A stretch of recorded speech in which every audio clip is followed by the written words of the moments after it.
ਬੇਨਤੀ ਕੀਤੀ ਜਾਂਦੀ ਹੈ ਕਿ ਆਪਾਂ ਸਾਰੇ ਸ਼ਹੀਦਾਂ ਨੂੰ ਸਮਰਪਿਤ ਹੋ ਕੇ ਉਹਨਾਂ ਦੇ ਪਾਏ ਪੂਰਨੇ ਵਿੱਚ ਚੱਲ ਕੇ ਜਿਹੜੇ ਅਧੂਰੇ ਕਾਰਜ ਰਹਿ ਗਏ ਰਸਤੇ ਆਪਾਂ ਉਹਨਾਂ ਨੂੰ ਨੇਪਰੇ ਚਾੜਨ ਲਈ ਰਲ ਮਿਲ ਕੇ ਹਮਲਾ ਮਾਰੀਏ। ਸਾਡੀ ਕੌਮ ਪ੍ਰਤੀ ਇਹੀ ਵਫਾਦਾਰੀ ਹੈ, ਆਪਣੀ ਕੌਮ ਨੂੰ ਅੱਗੇ ਲਿਜਾਣ ਲਈ ਆਪਣੀ ਪੰਜਾਬੀ ਬੋਲੀ, ਆਪਣੇ ਧਾਰਮਿਕ ਅਕੀਦੇ ਨੂੰ ਗਾਂਹ ਲਿਜਾਣ ਲਈ ਹਰ ਸੰਭਵ ਕੋਸ਼ਿਸ਼ ਕਰੀਏ। ਵਾਹਿਗੁਰੂ ਜੀ ਕਾ ਖਾਲਸਾ, ਵਾਹਿਗੁਰੂ ਜੀ ਕੀ ਫਤਿਹ।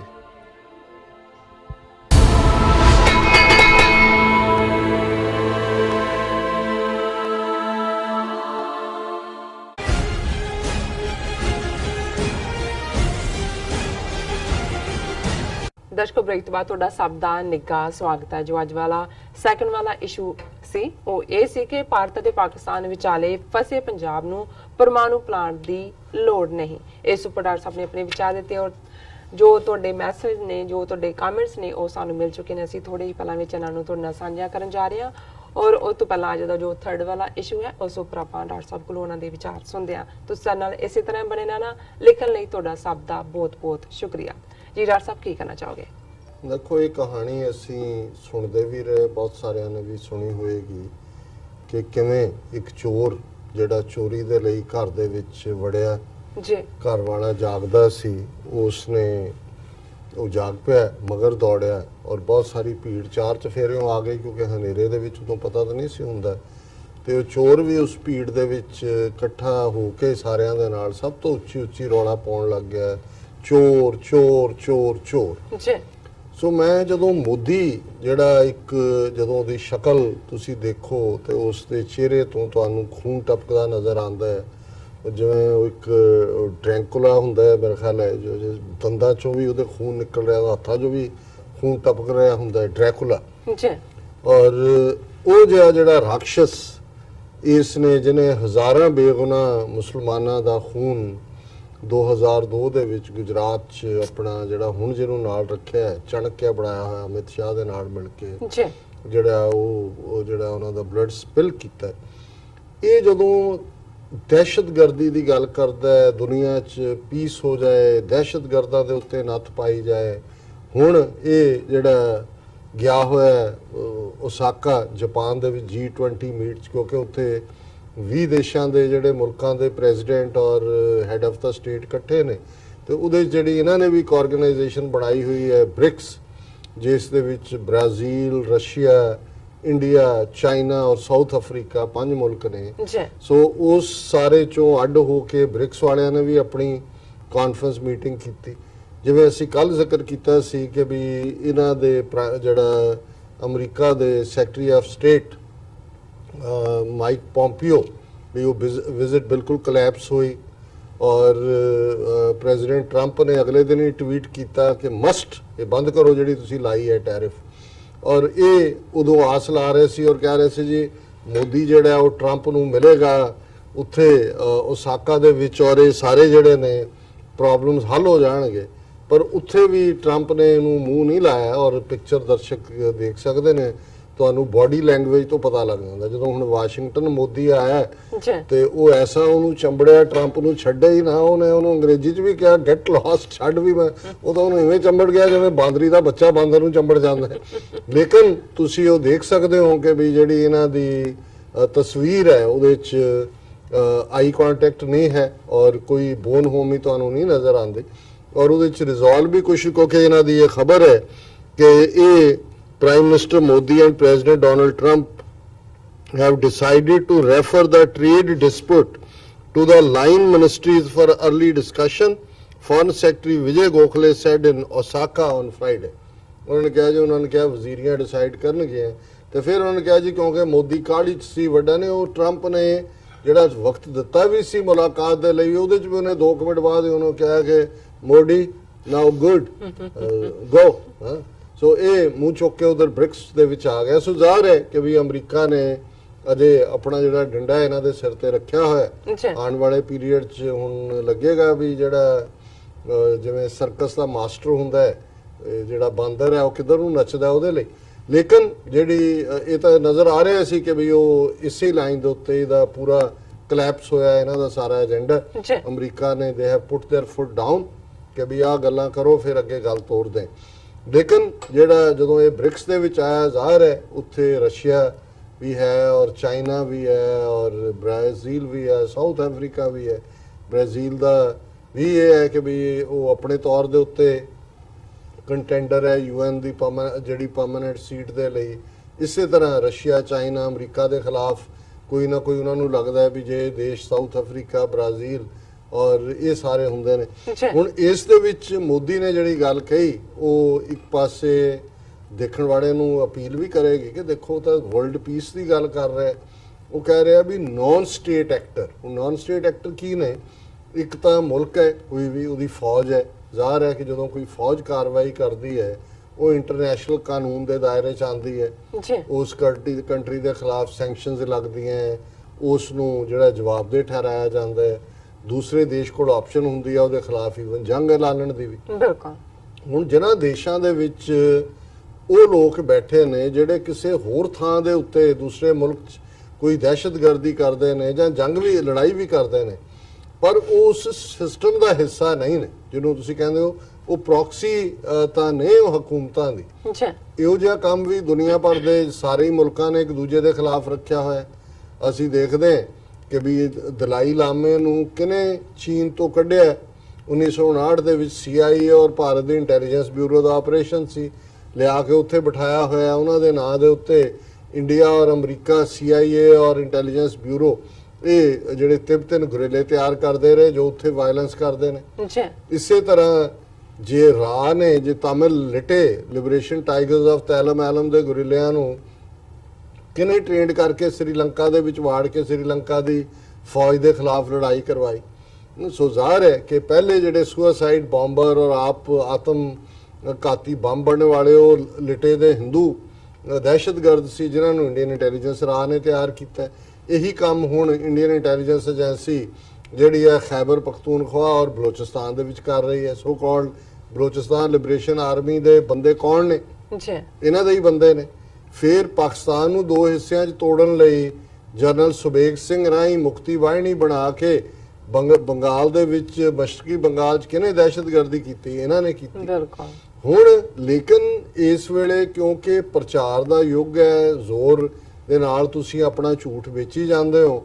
ਔਰ ਪਾਕਿਸਤਾਨ ਬਾਰੇ ਜਿਵੇਂ ਮੈਂ ਕਿਹਾ ਕਿ ਵੀ ਉਹਨਾਂ ਨੇ ਕਦੇ ਵੀ ਜਿਹੜੇ ਉਹ ਮੁੱਦੇ ਨੇ ਜਿਨ੍ਹਾਂ ਦੇ ਵਿੱਚ ਜੇ ਉਹਨਾਂ ਦੇ ਕੋਲ ਕੁਲਭੂਸ਼ਣ ਯਾਦਵ ਹੈ, ਉਹਨਾਂ ਦੇ ਕੋਲ ਸਮਝੌਤਾ ਐਕਸਪ੍ਰੈਸ ਔਰ ਦੂਜੇ ਵਾਲੇ ਕਰਨਲ ਪ੍ਰੋਤ, ਅਸੀਮਾਨੰਦ ਸਾਧਵੀ ਪ੍ਰਗਿਆ, ਜਿਨ੍ਹਾਂ ਦੇ ਸਬੂਤ ਉਹਨਾਂ ਦੀਆਂ ਭਾਰਤ ਦੀਆਂ ਆਪਣੀਆਂ ਇੰਟੈਲੀਜੈਂਸ ਏਜੰਸੀਆਂ ਨੇ ਦਿੱਤੇ, ਇਹਨਾਂ ਨੇ ਨਹੀਂ ਉਹਨਾਂ ਨੂੰ ਜਿਹੜਾ ਐਕਸਪੋਜ਼ ਕੀਤਾ ਇੰਡੀਆ ਨੂੰ। ਪਰ ਹੁਣ ਉਹ ਜਿਹੜਾ ਪਲੇਟਫਾਰਮ ਮਿਲਦਾ ਹੈ, ਹੁਣ ਇਹ ਖਬਰ ਹੈ ਕਿ prime minister Modi six world banking for new norms on terrorism. ਉੱਥੇ ਬ੍ਰਿਕਸ ਦੀ ਮੀਟਿੰਗ ਦੇ ਵਿੱਚ ਉਹ ਕਹਿੰਦਾ ਹੈ Modi on Friday sort global banking for an international conference on globalisation that will aim to promote a focused fight against violent non-state actors। ਉਹਨਾਂ ਨੇ ਕਿਹਾ ਕਿ ਜੀ ਮੋਦੀ ਕਹਿ ਰਹੇ ਕਿ ਵਰਲਡ ਕਾਨਫਰੰਸ ਕਰੋ ਕਿ ਜਿਹੜੇ ਨਾਨ ਸਟੇਟ ਐਕਟਰ ਨੇ ਜਿਹੜੇ ਹਿੰਸਕ ਕਾਰਵਾਈਆਂ ਕਰ ਰਹੇ ਨੇ। RSS ਤੋਂ ਵੱਡਾ ਕਿਹੜਾ? ਉਹ ਤਾਂ ਹੁਣ ਸਟੇਟ ਐਕਟਰ ਵੀ ਹੈ ਤੇ ਨਾਨ ਸਟੇਟ ਵੀ ਹੈ। ਉਹਨੂੰ ਰਜਿਸਟਰ ਕਰਾਇਆ ਹੋਇਆ ਕਿ ਸੋਸ਼ੋ ਕਲਚਰਲ ਆਰਗੇਨਾਈਜੇਸ਼ਨ। 250 ਦੇ ਕਰੀਬ ਲਿੰਚਿੰਗਸ ਕਰੀਆਂ ਭਾਰਤ ਦੇ ਵਿੱਚ 2018 'ਚ RSS ਵਾਲਿਆਂ ਨੇ ਕੀਤੀਆਂ ਨੇ। ਹੁਣ ਉਹ ਸਟੇਟ ਐਕਟਰ ਹੈ ਕਿ ਨਾਨ ਸਟੇਟ ਐਕਟਰ ਹੈ? ਪਰ ਜਦੋਂ ਉਹਨੇ ਕਹਿਣਾ ਉਹਨੇ ਮੋਦੀ ਉੱਥੇ ਕਹਿ ਰਿਹਾ it's not only takes the lives of innocent people but it has A huge adverse effect on the economic progress and social stability. We have to stop all the means of support and help available to terrorism and racism। कह जी ये ਜਿਹੜਾ terrorism ਹੈ ਔਰ ਨਸਲਵਾਦ ਔਰ ਦਹਿਸ਼ਤਗਰਦੀ ਹੈ ਇਹ ਲੋਕਾਂ ਦੀ ਆਰਥਿਕ ਜ਼ਿੰਦਗੀ ਤੇ ਵੀ ਔਰ ਸੋਸ਼ਲ ਸਟੇਬਿਲਿਟੀ ਨੂੰ ਵੀ ਪ੍ਰਭਾਵਿਤ ਕਰਦੀ ਹੈ। ਔਰ ਸਾਨੂੰ ਕੋਸ਼ਿਸ਼ ਕਰਨੀ ਚਾਹੀਦੀ ਹੈ ਤਾਂ ਕਿ ਦਹਿਸ਼ਤਗਰਦੀ ਔਰ ਰੇਸਿਜ਼ਮ ਖਤਮ ਹੋਵੇ। ਹੁਣ ਇਹ ਹੈ ਕਿ ਚੋਰ ਜਿਹੜਾ ਹੈ ਉਹ ਲੋਕਾਂ ਦੀ ਭੀੜ 'ਚ ਰਲ ਕੇ ਕਹਿ ਰਿਹਾ ਚੋਰ ਚੋਰ। ਸਭ ਤੋਂ ਵੱਡੇ ਰੇਸਿਸਟ ਤੁਸੀਂ। ਜਾਤ ਪਾਤੀ ਸਿਸਟਮ ਤੁਹਾਡਾ ਬ੍ਰਾਹਮਣ ਕਸ਼ਤਰੀ ਵੈਸ਼ ਸ਼ੂਦਰ, ਉਸ ਤੋਂ ਵਰਸਟ ਰੇਸਿਜ਼ਮ ਦੁਨੀਆ ਨੇ ਕਦੇ ਨਹੀਂ ਦੇਖਿਆ। RSS ਦੀ ਹਕੂਮਤ ਦੇ ਥੱਲੇ ਕੀ ਤੂੰ ਕਰ ਰਹੇ ਹੈ, ਕੀ ਤੇਰਾ ਅਮਿਤ ਸ਼ਾਹ ਕਰ ਰਿਹਾ ਹੈ, ਉੱਥੋਂ ਨਾਰਥ ਈਸਟ ਤੋਂ ਲੈ ਕੇ ਉੱਥੋਂ ਪੌਂਡੀਚੇਰੀ ਤੋਂ ਲੈ ਕੇ ਔਰ ਦਿੱਲੀ ਤੱਕ ਔਰ ਕਸ਼ਮੀਰ ਤੋਂ ਲੈ ਕੇ ਕੰਨਿਆ ਕੁਮਾਰੀ ਤੱਕ ਕੋਈ ਇਹਦੇ 'ਚ ਕੋਈ ਲੁਕਿਆ ਛਿਪਿਆ ਨਹੀਂ ਹੈ।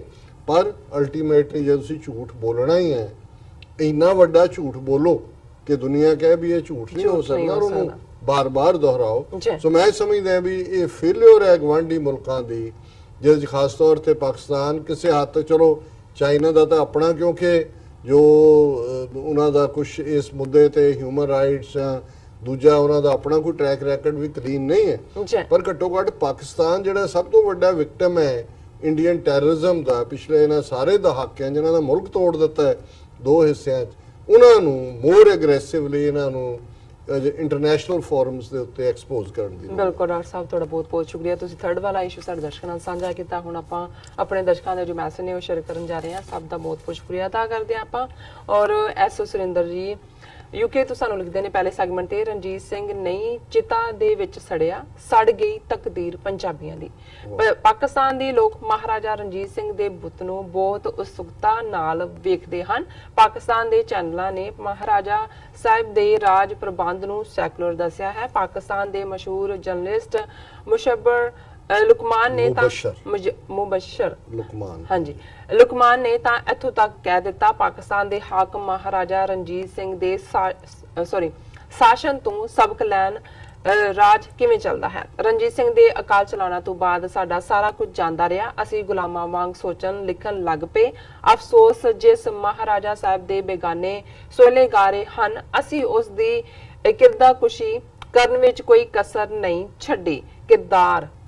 ਕਿਰਦਾਰਕੁਸ਼ੀ ਕਰਨ ਵਿੱਚ ਕੋਈ ਕਸਰ ਨਹੀਂ ਛੱਡੀ। ਅਸੀਂ ਕਿਰਦਾਰਕੁਸ਼ੀ ਕਰਨ ਵਾਲੇ ਉਹ ਹਾਂ ਜੋ ਇੱਕ ਪਿੰਡ ਨੂੰ ਸੈਕੂਲਰ ਰਾਜ ਪ੍ਰਬੰਧ ਨਹੀਂ ਦੇ ਸਕੇ, ਜਦਕਿ ਮਹਾਰਾਜਾ ਸਾਹਿਬ ਦੇ ਰਾਜ ਪ੍ਰਬੰਧ ਨੂੰ ਦੁਨੀਆ ਆਪਣਾ ਮਾਰਗਦਰਸ਼ਨ ਮੰਨਦੀ ਹੈ। ਸੱਚ ਹੈ, ਹੀਰੇ ਦੀ ਕੀਮਤ ਜੋਰੀ ਪਾਉਂਦਾ ਹੈ।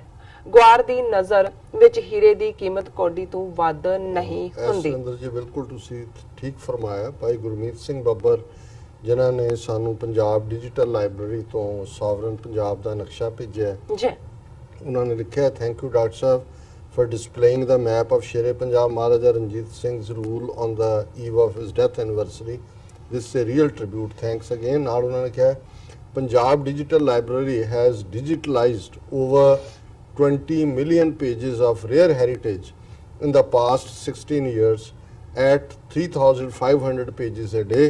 35 years back, Punjabis lost a library to fire and theft in Darbar Sahib, Amritsar. Exactly after 35 years, Punjab Digital Library volunteers will digitalize 35,000 pages in a single day on June 8th, 2019. Lamenting about lost heritage does not help a cause. We need to develop a more appreciative attitude towards our rich heritage and work zealously to conserve what remains of it. Please support Punjab Digital Library. Thanks. ਇਹ ਵੀਰ ਗੁਰਮੀਤ ਸਿੰਘ ਬਿਲਕੁਲ ਠੀਕ ਕਹਿੰਦੇ ਨੇ। ਜੀ, ਸਾਡੇ ਦਰਸ਼ਕ even ਇਹਨਾਂ ਦਾ website ਹੈ ਪੰਜਾਬ ਡਿਜੀਟਲ ਲਾਇਬ੍ਰੇਰੀ ਦਾ, ਔਰ ਮੈਂ ਵੀ ਜਦੋਂ ਕੋਈ ਰੇਅਰ ਕਿਤਾਬ ਜਾਂ ਦੂਸਰੀ ਦੇਖਣੀ ਹੁੰਦੀ ਹੈ ਤੇ ਮੈਂ ਜਿਹੜੀ ਹੈ ਪੰਜਾਬ ਡਿਜੀਟਲ ਲਾਇਬ੍ਰੇਰੀ ਦੇ ਉਹਨਾਂ ਦੇ ਵੈਬਸਾਈਟ ਤੋਂ ਉਸ ਕਿਤਾਬ ਤੱਕ ਪਹੁੰਚ ਜਾਂਦਾ। ਔਰ ਜ਼ਾਹਰ ਹੈ ਜਿਵੇਂ ਉਹਨਾਂ ਨੇ ਦੱਸਿਆ ਕਿ ਪਿਛਲੇ 35 ਸਾਲ ਤੋਂ ਰੇਅਰ ਜਿਹੜੇ ਈਵਨ ਪੁਰਾਣੇ ਅਖਬਾਰ 19ਵੀਂ ਸਦੀ 'ਚ ਖਾਲਸਾ ਸਮਾਚਾਰ, ਖਾਲਸਾ ਐਡਵੋਕੇਟ, ਜਿਹੜੇ ਅੱਜ ਤੁਹਾਨੂੰ ਕਿਤੇ ਨਹੀਂ ਮਿਲਣਗੇ ਕਿਉਂਕਿ ਪੇਪਰ ਦੀ ਵੀ ਇੱਕ ਆਪਣੀ ਲਾਈਫ ਹੁੰਦੀ ਹੈ, ਉਹ ਇਹਨਾਂ ਨੇ ਡਿਜੀਟਲਾਈਜ਼ ਕਰਕੇ ਸੇਵ ਕੀਤੇ ਨੇ। ਬਹੁਤ ਸਾਰੀਆਂ ਹਿਸਟੋਰੀਕਲ ਕਿਤਾਬਾਂ ਵੀ। ਇਰਫਾਨ ਸ਼ਾਹਜਾਦ ਜੀ ਸਾਨੂੰ ਹਮੇਸ਼ਾ ਤਰ੍ਹਾਂ ਲੱਗਦੇ ਨੇ। ਜੀ ਆਇਆਂ ਨੂੰ doctor Sahib and ਨੀਰਮ Kaur ji, thank you so much. And Kuldeep Singh ji ਸਾਨੂੰ ਲਿਖਦੇ ਨੇ, ਵਾਹਿਗੁਰੂ ਜੀ ਕਾ ਖਾਲਸਾ ਵਾਹਿਗੁਰੂ ਜੀ ਕੀ ਫਤਿਹ। ਨਿਯਮ ਗੁਮਾਨ ਸਾਨੂੰ ਲਿਖਦੇ ਨੇ ਖਾਲਸਾ। ਐਂਡ ਕੁਲਵਿੰਦਰ ਸਿੰਘ ਜੀ ਸਾਨੂੰ ਲਿਖਦੇ ਨੇ, ਕੱਲਾ ਸ਼ੇਰਨੀ ਚੀਖਾ ਦੇ ਵਿੱਚ ਸੜਿਆ, ਸੜ ਗਈ ਤਕਦੀਰ ਪੰਜਾਬੀਆਂ ਦੀ। ਦਰਸ਼ਨ ਸਿੰਘ ਜੀ ਸਾਨੂੰ ਲਿਖਦੇ ਨੇ, ਵਾਹਿਗੁਰੂ ਜੀ ਕਾ ਖਾਲਸਾ ਵਾਹਿਗੁਰੂ ਜੀ ਕੀ ਫਤਿਹ। ਅਲੀ ਜੱਟ ਸਾਨੂੰ ਲਿਖਦੇ ਨੇ, Raja Ranjit Singh great leader proud to be Punjabi. Ahmad Jahangir ਸਾਨੂੰ ਲਿਖਦੇ ਨੇ, good morning doctor sahib from Melbourne ਤੋਂ ਸਾਨੂੰ ਲਿਖਦੇ ਨੇ। ਸ਼ਾਹੀਰ ਚੌਧਰੀ ਸਾਨੂੰ ਲਿਖਦੇ ਨੇ, ਵੈਲ ਡਨ ਡਾਕਟਰ ਸਾਹਿਬ।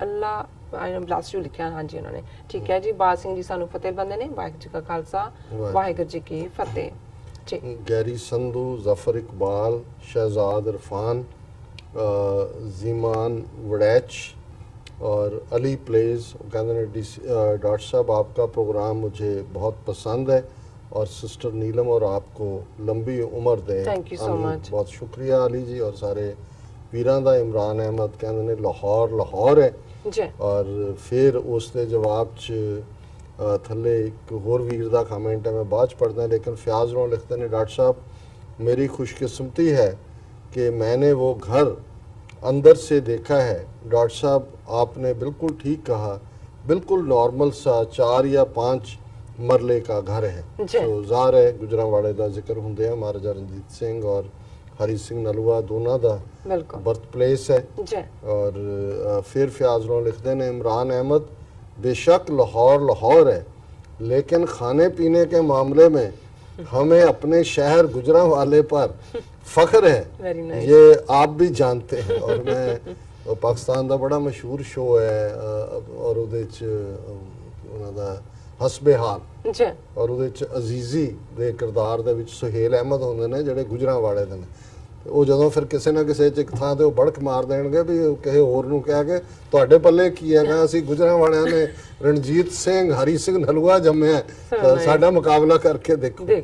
ਸੋ ਜ਼ਾਹਰ ਹੈ ਫਿਆਜ਼ ਲੋਨ ਜੀ ਤੁਹਾਡਾ ਹੱਥ ਇਸ ਮਾਮਲੇ 'ਚ ਉੱਪਰ ਹੈ, ਪਰ ਫਿਰ ਵੀ ਲਾਹੌਰੀਆਂ ਨੂੰ ਵੀ ਤੁਸੀਂ ਦਿਓ, ਲਾਹੌਰ ਲਾਹੌਰ ਹੈ, ਜੀ। ਗੁਜਰਾਂਵਾਲਾ ਗੁਜਰਾਂਵਾਲਾ, ਇਹਦੇ 'ਚ ਬਿਲਕੁਲ, ਕੋਈ ਕੋਈ ਸ਼ੱਕ doubt नहीं नहीं है। है, जी। और ਸੁਖੀ ਸਿੰਘ ਵਾਹਿਗੁਰੂ ਜੀ ਕਾ ਖਾਲਸਾ ਵਾਹਿਗੁਰੂ ਜੀ ਕੀ ਵਾਹਿਗੁਰੂ ਜੀ ਕੀ ਫਤਿਹ। ਫਤਿਹ। ਜ਼ਾਫਰ ਇਕਬਾਲ ਔਰ ਮੈਂ ਕੱਲ੍ਹ ਹੀ ਗੱਲ ਕਰ ਰਿਹਾ ਸੀ ਕਿ ਜਦੋਂ ਲਾਹੌਰ ਜਾਂ ਕਲਕੱਤੇ ਦੀ ਗੱਲ ਹੁੰਦੀ ਹੈ, ਜਿਵੇਂ ਕਲਕੱਤੇ ਬਾਰੇ ਕੋਈ ਸੱਜਣ ਕਹਿ ਰਿਹਾ ਸੀ ਕਿ ਉਹ ਇੱਥੇ ਕੋਈ 20 ਸਾਲ ਤੋਂ ਹੈ, ਕਹਿੰਦਾ ਜੀ ਕਲਕੱਤਾ ਜੋ ਹੈ ਬੰਗਾਲੀ ਕਹਿ ਰਹੇ। जी। ਹੁਣ ਕਲਕੱਤਾ ਔਰ ਲਾਹੌਰ ਇਹ ਇਕੱਲੇ ਸ਼ਹਿਰ ਨਹੀਂ ਸੀ, ਇਹ ਤਹਿਜ਼ੀਬ ਸੈੱਟ ਕਰਨ ਵਾਲੇ ਸੀ, ਜਿਹੜੇ ਸਿਵਲਾਈਜੇਸ਼ਨ ਦੇ ਸੈਂਟਰ ਸੀ। ਸਾਰੇ ਨਾਰਥ ਦੀ ਤਹਿਜ਼ੀਬ ਲਾਹੌਰ ਦੇ ਵਿੱਚ ਸੀ। ਜੀ। ਔਰ ਇਹੀ ਕਾਰਨ ਹੈ ਜਦੋਂ ਅਜੇ ਬੰਬੇ ਫਿਲਮ ਇੰਡਸਟਰੀ ਤਾਂ ਨਹੀਂ ਸੀ, ਸਾਰਾ ਜਿਹੜਾ ਇਹਨਾਂ ਦਾ ਰੰਗਮੰਚ ਹੈ, ਥੀਏਟਰ ਹੈ, ਲਾਹੌਰ 'ਚ ਹੀ ਖਾਣ ਪੀਣ ਵੀ, ਕਲਾ ਵੀ ਔਰ ਹਰ ਚੀਜ਼ ਦੇ ਜਿਹੜੇ ਸ਼ੌਕ ਵੀ।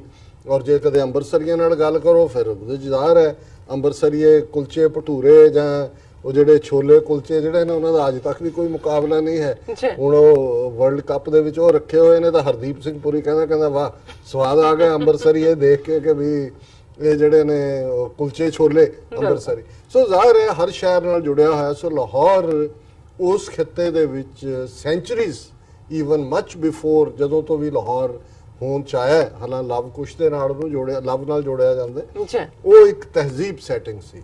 ਜ਼ਾਹਰ ਹੈ ਗੁਜਰਾਂਵਾਲੇ ਤੇ ਹਮੇਸ਼ਾ ਫਖਰ ਰਹੇਗਾ ਜਦੋਂ ਵੀ ਉਸ ਸ਼ਹਿਰ ਦੀ ਤਹਿਜ਼ੀਬ ਕਦੇ ਮਾੜਾ ਜਿਹਾ ਥਾਂ ਹੋਏਗਾ ਜਿੱਥੇ ਗੁਜਰਾਂ ਨੇ ਆਪਣਾ ਟਿਕਾਣਾ ਬਣਾਇਆ ਹੋਏਗਾ।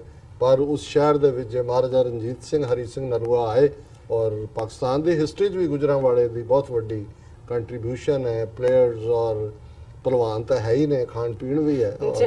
ਸੋ ਨਾਈਸ ਜੀ। ਡਾਕਟਰ ਸਾਹਿਬ ਥੱਲੇ ਨੇ ਬ੍ਰੇਕ। ਵਿਊਅਰਸ ਤੁਸੀਂ ਕਿਤੇ ਨਹੀਂ ਜਾਣਾ, ਮਿਲਦੇ ਆ ਛੋਟੇ ਜਿਹੇ ਵਕਫੇ ਤੋਂ ਬਾਅਦ।